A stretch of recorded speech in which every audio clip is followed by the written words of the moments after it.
he may have been tapped on the shoulder, potentially by one of his aides or one of the whips, saying, I think you should possibly look at this. But he's clearly got, from the kind of reaction that he's had, that he needed to kind of say something on the record that was in some way, showing some compassion towards what's happened to her family. He says he stands by his commitments. He once insisted that if he missed his promises, these are the words he used, I'm the Prime Minister, and then he said, it's on me personally. Today we learned from his own officials that he's the blocker to any deal to end the doctor strikes. Yep. And he's always, every time he's asked, he blames everyone else. So what exactly did he mean when he said it's on him personally if he doesn't meet his promise? Prime Minister. Mr. Speaker, we are bringing the waiting list down for the longest waiters. We're making progress. But it's a bit rich, Mr. Speaker, to hear about promises from someone who's broken every single promise he was elected on. I mean, I think I counted almost 30 in the last year. Pensions, planning, peerages, public sector pay, tuition fees, childcare, second referendums, defining a woman. Although, in fairness, that was only 99% of a U-turn.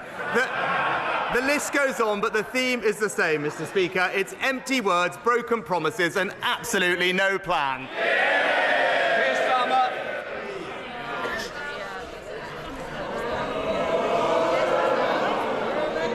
Of all the weeks to say that, when Brianna's mother is in this chamber, shame, parading as a man of integrity when he's got absolutely no responsibility. Absolute. Of all. Either side. I think the member's getting carried away.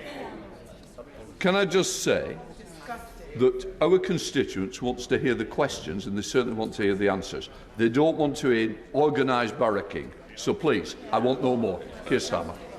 I think the role of the Prime Minister is ensure that every single citizen in this country feels safe and respected. It's a shame the Prime Minister doesn't share that. Right, so Keir Starmer clearly very cross about Rishi Sunak making the joke about what a woman is, given that Brianna Ghey's family are in the gallery, in the press gallery, in the public gallery, in the Commons, which Keir Starmer talked about. Will that become a problem, do you think, Caroline? It looked to me, and it's difficult not being there because you can't quite read the room, it looked to me a little bit confected because I don't think that, drawing that kind of attention to that particular case is actually a great thing for Labour to have done either. Well, yeah, they could be accused of playing politics with that. I guess it depends if Esther Guy comes out afterwards and said, tax the Prime Minister for that. Clearly it's a different sort of thing, but it will probably depend on her reaction and if she says anything about what the Prime Minister says. But it's very bold of Keir Starmer. The Keir Starmer 2 or 3 years ago probably wouldn't have called it out or thought on his feet or been... And then use it to attack his integrity. Well, completely. I suppose actually it depends, in what... I don't actually know in what basis she... Esther is in the gallery. Is she there as a guest of Keir Starmer? Is she? I don't know if she's aligned herself. It sounded like it, didn't it? Because he drew attention to it rather than the Prime Minister. Which I'm not actually supposed to do, is draw attention to people who are in the gallery. That's the other thing, which is sort of slightly separate point. But yes, it depends. Rishi Sunak just laid out his entirely pre-planned jokes and probably hadn't thought it through. But yeah, Keir Starmer clearly very riled by it. As we were just discussing, one of the sort of standout moments, that's the right way of describing it, was Rishi Sunak's comments on Keir Starmer's policy or changing policy on the definition of a woman. And what was the phrase that he used? It was 99.9% of women don't have a penis. Which is what Keir Starmer had said to you, Caroline, in an interview. Yeah. Since then, Labour's changed its policy again, it seems, and so he said he's made 99.9% of a U-turn. I think that was the context of all of this. Keir Starmer got very cross about it because he thought Brianna Ghey's mother, Esther, was in the gallery, which is what he'd already told the House. It seems that she wasn't, but this has now been raised by a Labour MP, Liz Twist, in the Commons. Let's listen to that. Thank you, Mr. Speaker. And may I take the opportunity to ask the Prime Minister if he will consider apologising to Brianna Ghey's mother for his insensitive comment. But turning to my question, the independent report into Teesside, released last Monday, throws up more questions than it answers. And it's vital that we now have a National Audit Office investigation. The report was scathing and said there is insufficient transparency to offer evidence of value for money.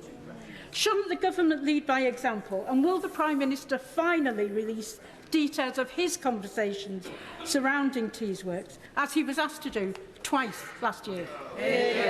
Minister. Mr. Speaker, I think the Honourable Lady was talking about the report in Teesworks, as far as I can see, and what that report noted was that the pace and scope of the regeneration had a wide-reaching positive impact on the local economy, and of course it was an independent external report. It makes it clear that there's no evidence of corruption or illegality, and the government will of course respond to the recommendations in the report as soon as possible. So lots of shouting there, calling for an apology. Patrick, you've been following the sort of social media reaction to this is pretty massive. I mean, it is all anybody in Westminster is talking about, and it'll be the first thing. So listeners may not be aware that immediately after PMQs, the entire press gallery, which is on a very rare occasion full for these things, decamps to the room behind the press gallery, behind the Commons chamber. The Prime Minister's press secretary and official spokesman come up, and the first thing anybody will ask is the Prime Minister sorry? What's the Prime Minister going to say to Esther Jai? What would the Prime Minister say to Esther Jai? And everybody will be writing that story up this afternoon. So it's not just that, Twitter is outraged, although lots of MPs have taken to social media to complain.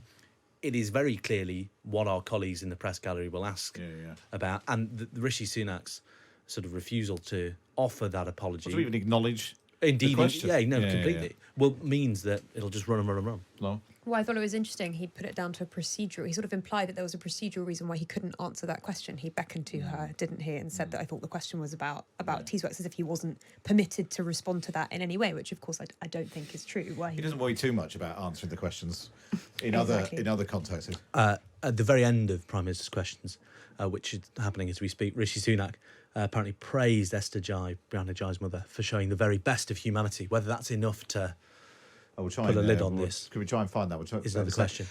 If the other thing, Caroline, bluntly, being completely cynical, there's not a lot of political news around today. No. And this row dropping, PMQs rarely produces a standalone story of its own. The fact that the whole country's been following this terrible story, the murder of Brianna Ghey, the fact her mother was in the gallery, albeit missing the actual exchange there. She was, it looks like from the footage, sitting above Rishi Sunak, because Keir Starmer was sort of pointing at her while he was not answering those questions. This could become quite a big bomb for Rishi Sunak. Yeah, partly because, as you so rightly said, there's not much to compete with this particular story, and it has been one of the biggest stories that we've seen over the last week, breaking across all our sites. So, yeah, it could be a problem. I mean, I think he will stand by the fact that it was probably a scripted answer, and he has to respond very quickly. As I'm sure you can imagine, he's asked questions on a huge variety of subjects. You can probably see if you watch it on television, he has that clip folder in front of him where he kind of reads out almost scripted answers about what he expects to come up.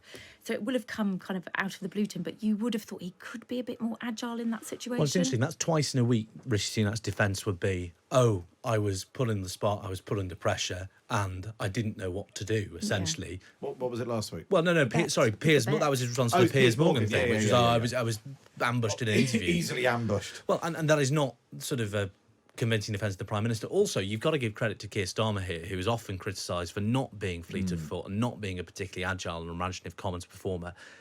That was entirely impromptu, his decision, and it was a snap political judgment, and it has elevated that exchange to the biggest story of the day. If Keir Starmer had not said that, we would not be talking about it now. Yeah. OK, I think we've got the finally right at the end of PMQs. This is Rishi Sunak. Because those, Mr. Speaker, are the values of this Conservative government. And Mr. I could just say, also to Brianna Ghey's mum, who is here, as I've said earlier this week, what happened was an unspeakable and shocking tragedy, Mr. Speaker. And as I said earlier this week, in the face of that, for her mother to demonstrate the compassion and empathy that she did last weekend, I thought demonstrated the very best of humanity in the face of seeing the very worst of humanity, and she deserves all our admiration and praise for that.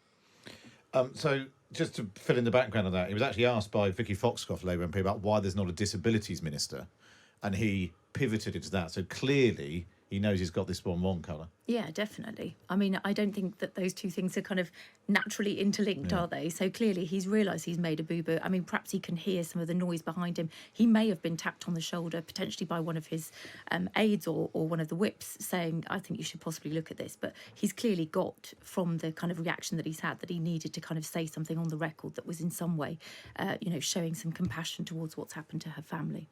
I don't know, I've slightly mishit. Did he also say Brianna Ghey? I think he's got a name wrong as well, which isn't in the mopping up apology. In fairness, both of them got the name wrong. So, it's not been a great day for pronunciation.